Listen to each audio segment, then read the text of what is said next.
Hey, all right, I'm Kelly Hogan. And unlike yesterday, I'm not going to do my makeup while talking about a podcast. I'm going to do my makeup while just talking to you about something that's been on my mind. One of the most common questions and comments that I get from people is, all right, I've watched a lot of carnivore content. I'm convinced that I should try this, but how do I get motivated to start? Where do I find my motivation? And today I'm going to tell you my top super fast tips on how to get motivated, and I'm going to do it while doing makeup. But first, wow, I really need to work on that for a second. Be right back.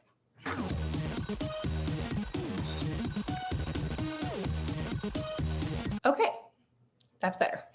Let's talk about how to actually get motivated. In your mind, you have to be absolutely convinced that this is worth it, that it means something, that it will be worth doing. And that's the case for anything. You wouldn't show up to work, most likely, especially if it's a job that you hate, unless you're convinced that you're gonna get paid. If you don't think you're gonna get paid or you don't need the money at all, you're probably not gonna go. So part of it is just being sure that it matters. Now, if you're sitting there right now feeling perfectly great, you feel great about your size, great about your sleep, great about your health, great about everything, well, then maybe you don't need to change a thing. Kudos, bravo, no medications, all is well. Way to go, friend. But if you are not feeling awesome about every single thing, like your sleep isn't great, your energy isn't great, your moods aren't great, your weight isn't what you want it to be, your size isn't what you want it to be, I never know how high up to go here. If I'm doing it wrong, don't tell me, because I won't care. Then maybe you could use that fact to motivate yourself. Now, what a lot of people do is they guilt and shame themselves. They go, look, you're not at the weight you want to be. You're not feeling the way you should feel. You're a horrible person and you don't do anything about it. And so you shame. Shame is not a great motivator. It's not. But here's something that in my own life I have experienced actually motivates me to do something. I would highly recommend that you set aside some time. It may not be hours, but maybe at least a solid 30 minutes to get two distinct visions in your mind. One will be the yourself. If you do not do this carnivore thing, if you don't change something, whether it's, adding in some weightlifting, whatever it is you're trying to muster up this motivation to do, I want you to set aside some time to thoroughly envision what's going to happen if you don't do it. Now, this is very easy for me. I have a vision because it's photos. I used to not be carnivore at all. So I can clearly imagine my life if I were not a carnivore. I would have no energy. I would need a nap every day. I would weigh over 260 pounds. I would not have regular cycles. I would feel like garbage. If you can't get a vision of what your life is like very vividly without doing this thing, then either A, maybe it's not worth it, or B, you need to work on your vision. Okay, hold on. Lipstick. Non-carnivore vision of yourself. Please don't just picture it today. Picture this non-carnivore version of yourself in a year, in 5 years, in 20 years. When you're 80 years old. Imagine it. For me, what I envision is not just the me of the past as a non-carnivore, but I can also envision my two grandmothers when they were in their 80s and 90s. One of them lived to be 100, but she didn't remember any of it. They were both bedridden, unable to feed themselves, and did not recognize anyone around them. That is part of my vision of what would happen if I decided, you know what, I don't want to do this carnivore thing. If I don't keep doing this, that's me.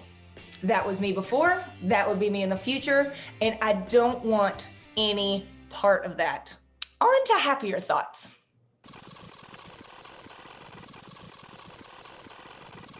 Okay, so the next step is to not just very thoroughly and deeply in detail see, envision, and completely expect those terrible results if you don't do the thing. Oh, just a reminder, this is called Instacure. You have to do the opposite. You have to really read enough, understand enough to thoroughly expect and envision the results of if you do the thing. like carnivore or weightlifting or going to work. You have to thoroughly expect the paycheck if you go to work. You have to thoroughly expect your muscles to grow if you go to the gym. And you have to thoroughly expect results if you do this carnivore thing. If it's just this vague idea of, maybe I'm doing it to get healthy. What does that even mean? What's going to happen? Do you see it? Can you even envision yourself, say 50 or 100 pounds lighter, if that's your goal? Some people say to me, gosh, you lost 120 pounds. I can't even imagine that. Maybe you should. Maybe you should. Envision it. Don't just think I'd like to lose 120 pounds. That's better. Picture it. I mean, you could create even a vision board. My friend Joanna, who is an amazing businesswoman and carnivore and former bodybuilder, but also a local friend of mine, she shared that she does a vision board every so often to get the picture in her head of what she actually even wants. If your brain can't even conceive that it's a possibility, can't even picture it, and it's like this diving off the deep end into some great unknown darkness, you are a lot less likely to work to get there. No one wants to get motivated to go into complete darkness. What would my life be like?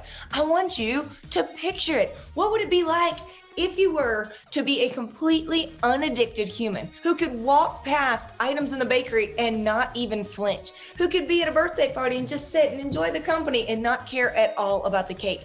What would it be like to not crave alcohol? What would it be like to not crave sweets? What would it be like to just look at food as fuel? To just want food when you're really hungry. You know what? I think I'm really hungry. I'm going to have a steak.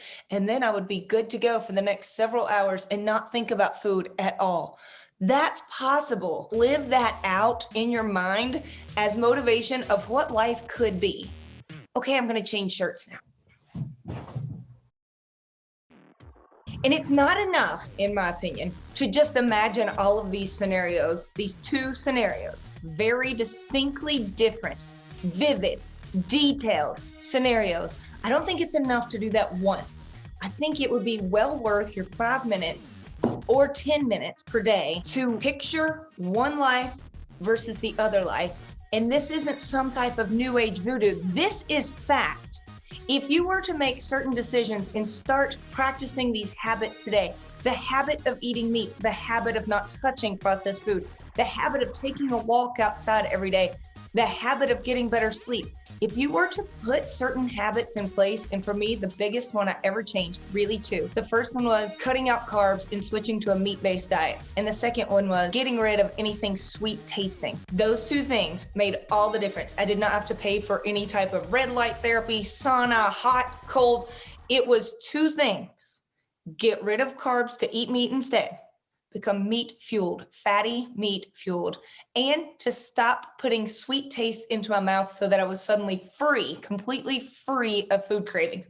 Those were the two for me. And so if every day I am very in tune with what my life would have been like without those two changes versus my life with those two changes, that's not voodoo, that's fact. I'm living a completely different life now than the one I had before. And you could be too. So the other great thing about carnivore is it makes it easier to actually put your motivation into place because you are not constantly teasing your brain and your body with sweets and carbs that keep you addicted, and you're just fueling yourself with fatty meat all day long. You are full and you're satisfied. You're not walking around hungry. That makes it physically more possible for you to carry out your inner motivations. Having a vision of what will truly happen if you don't make a change versus what will truly happen if you do make a change. And spending time wiring your brain daily to focus on that. When it comes time, do I want the donut or not? Right now, it might just be this hazy, well, yeah, I do want it. It tastes delicious. And so you may just focus on the taste of it. No, I want these two visions to be at the forefront of your brain. I want your neural pathways to those two images to be so strong that at the moment of, do I want to go lift weights, or do I want to take a walk, or do I want to eat the donut, do I want to eat the steak? these two things pop into your brain and it becomes clear and obvious that if you want this life, this vision of yourself that you can really see and almost feel it happening, that's what you're going to choose. And to me, that's motivating. Speaking of motivation, I didn't take my walk this morning because it had sleeted and the greenway was going to be very slick this morning. But the sun is out. I'm going to go get some sun, take a walk, because I know in my mind that I will feel better about my life, my health, my day, and my general sense of well-being will be better if I just go and take a walk. So off I go. Talk to you soon. Bye.